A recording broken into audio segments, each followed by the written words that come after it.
As someone on the autism spectrum, I generally tend to have issues when it comes to social interactions, and this certainly didn't help when I had to interact with customers and coworkers at my old jobs. The first job I ever had was at a fast food restaurant, pouring drinks for drive-thru orders.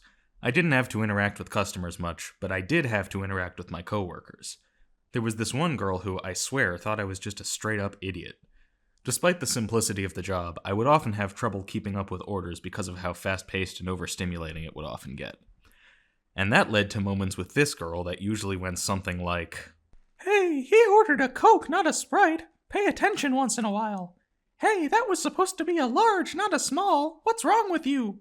Hey, that guy ordered 3 Powerades, not 2, you idiot." It got so bad to the point where my other coworkers would start to get bothered. "Hey, this lady ordered 3 large Fantas 15 minutes ago. Are you stupid or something?" Jeez, dude, calm down. My next job was at a pizza place.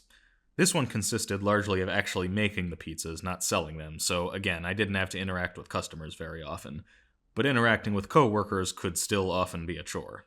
So, yet again, the job could get overstimulating at times, and I would often make mistakes that to an uninformed outsider would make me appear airheaded or just flat out stupid. And yet again, I had one coworker in particular who just so happened to be a particularly uninformed outsider. "Hey, what are you, dumb? That was supposed to have pepperoni on it, not sausage. Hey, that order was supposed to come with crazy bread. What's wrong with your brain?" I think you get the idea. But there was one other coworker whose interactions with me were odd. I couldn't tell if he was trying to be mean or just lightheartedly poking fun at me or what, but for some reason, whenever we would have to work together, he would always say stuff like, "Hey, John Carl, you hitting the club after work? Hey, John Carl, I'll bet a cool guy like you has all the girls lining up just to get some, huh? Hey, John Carl, can I get a ride home in your Ferrari?" And I would never quite know how to respond. I would always kind of just go, "Oh."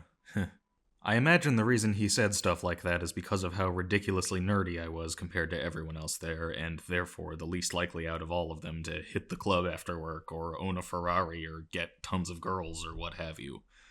But I still couldn't ever quite tell what his intentions were, and that was made all the more confusing when one time a manager chimed in and said, "Come on, man, leave him alone." Like, it kind of felt like she was sticking up for me, but she was also laughing, so maybe she was, sarcastically joining in or something? I don't know. Anyway, my next job was at a movie theater. My duties there were taking tickets and working the concession stand, so this one was a lot heavier on customer interaction. That's not to say my interactions with my coworkers and managers were always pleasant, mind you. This job was probably the most overwhelming out of all of them, especially on Friday nights when a new blockbuster had just opened, and I wasn't always the best at comprehending and retaining all of the directions I was given. And it especially didn't help that many of them were given via a wireless radio system. "Hey, after we close down for the night, I'm gonna need you to sweep and mop the lobby, take out all the trash cans, clean all the soda fountains and popcorn machines, and help deep clean theaters 1 through 7. You got it?" Wait, what? Sorry, what am I doing again? What do I do after we close? "What's wrong with you, man? I just told you." So slow. And then there were the dreaded customer interactions. The worst among them were when I either said something too bluntly or forgot to make my tone of voice more animated and therefore came across as rude or snarky when I didn't mean it that way. I remember one time when I was taking tickets and a woman came up to me and fumbled through her purse for a few seconds. I figured she was probably looking for her ticket, but I wanted to make sure, so all I said was, I kid you not, "Hello, ma'am, do you have a ticket?" And then she says, quite angrily I might add, Yeah, I have a ticket." I was a little confused. I asked her if she was okay, and then she said, "Well, I was until you started giving me attitude." Honestly, I was shocked. All I had meant to do was to just straightforwardly ask her a question, but I guess that because I was either being too blunt or because I forgot to make myself sound more animated and force a smile, I sounded like I was being sarcastic and making fun of her for taking too long to get her ticket or something. Honestly, I felt awful. I wasn't even sure what to say. Eventually, I kinda just went, "Sorry."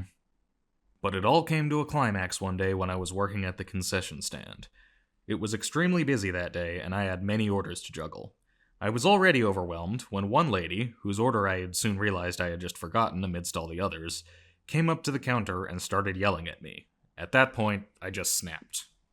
Will everyone just please give me some f***ing space? That was my last day at that job. Not because I was fired, mind you, but because the theater was going out of business. So I guess that timing worked out. Now, none of this is to say that all of my job experiences have been bad.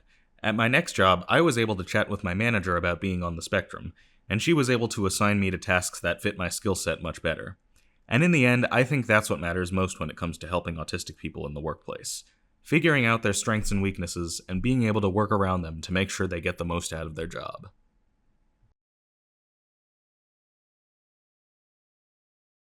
As someone on the autism spectrum, I tend to have trouble maintaining a job.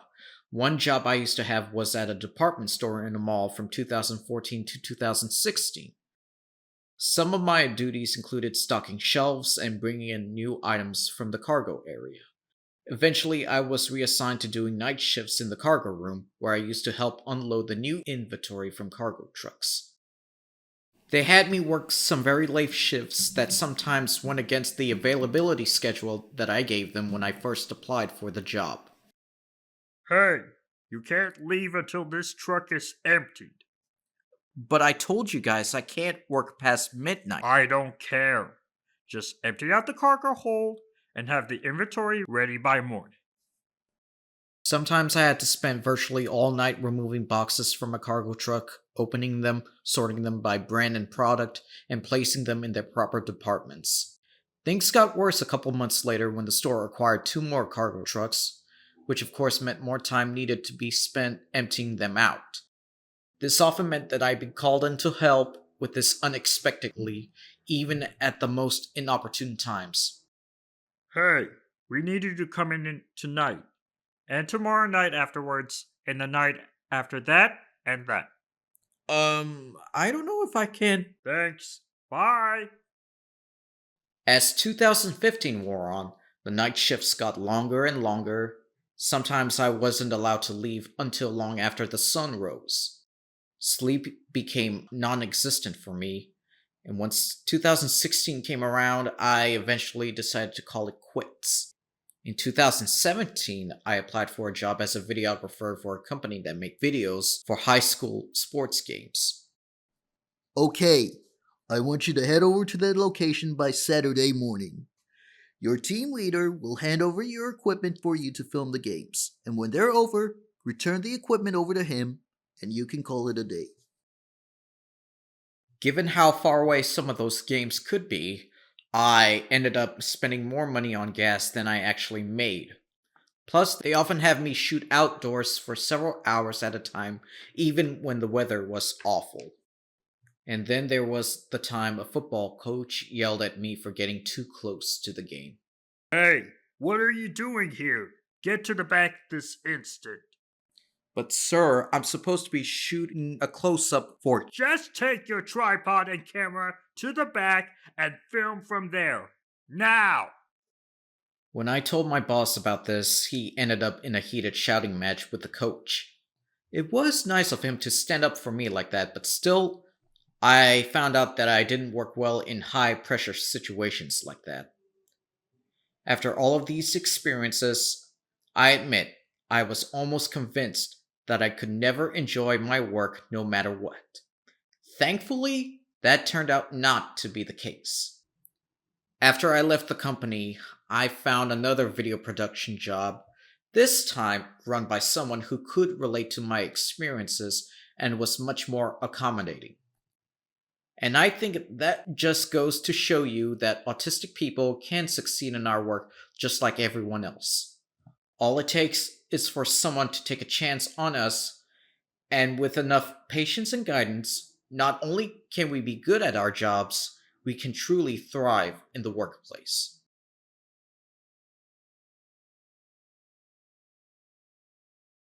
I've always wanted to work in film and video production, but good work in that field has been relatively few and far between.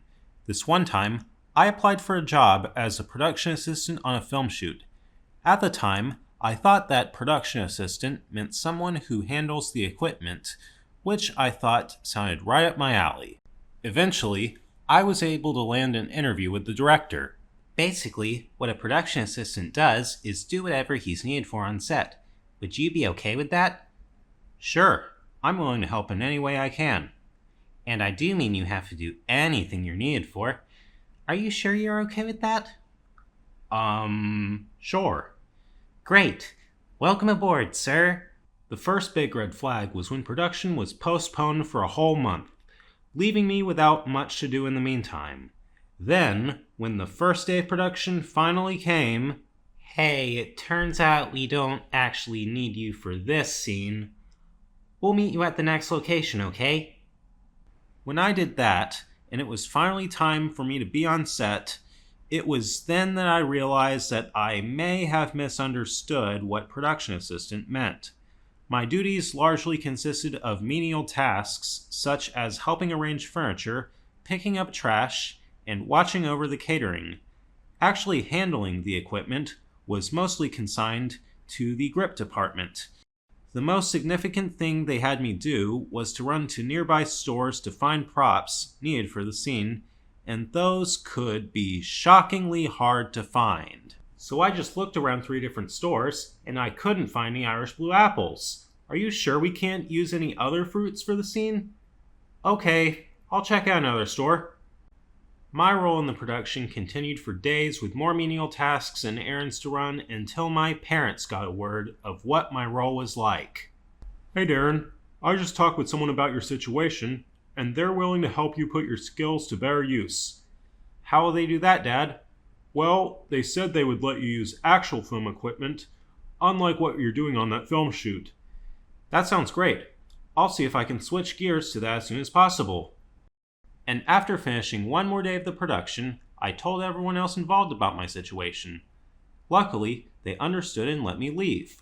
The following weekday, I got to work at an organization that let me do jobs that were more to my fancy, and after months of waiting, I was finally paid back for all the driving I did during my time on the production. Now, if I've learned anything about that experience, it would be to always be more careful about what gig I sign up for, and to go into one with a better understanding of what I have to do. But hey, I won't have to worry about signing up for another film gig for a while, since I have a job that I enjoy working at.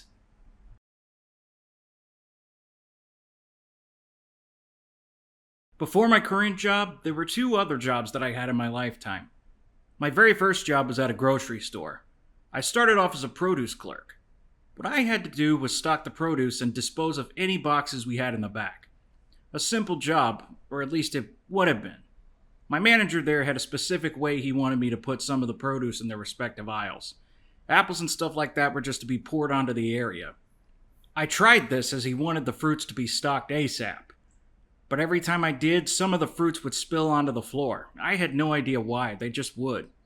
Something tells me it may have had to do with my poor hand-eye coordination. Eventually, I was moved to the front of the store as a courtesy clerk. I would bag items, exchange propane tanks, and manage the carts.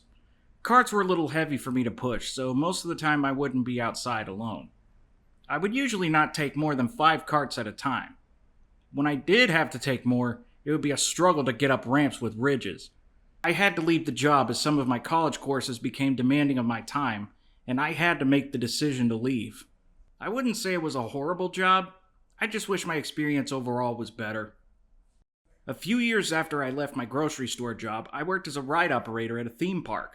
And let me tell you, operating the rides was not a cakewalk.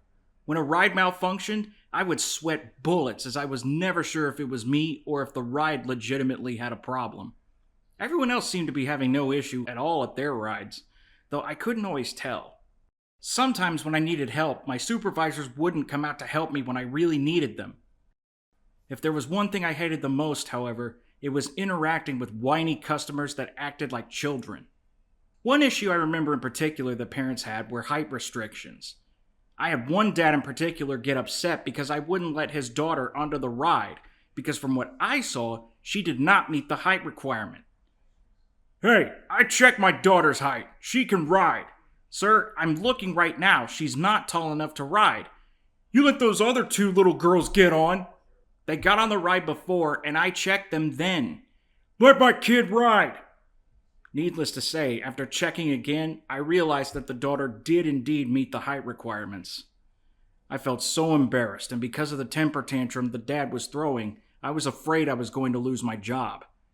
Thankfully, that didn't happen. The manager understood I was only doing my job. Most of my coworkers and my supervisors were cool people, so thankfully, my theme park job wasn't too miserable. Both jobs were fairly average experiences for the most part. The grocery store was so-so, while the theme park job gave me a few crazy adventures. Would I trade these experiences for anything? No. I gained experience through these jobs and have funny tales to tell. And to the red train, you tried to make me give up sometimes, but I prevailed. I still got to live out my childhood dream of driving trains, and I am grateful to you and the blue train for making that possible.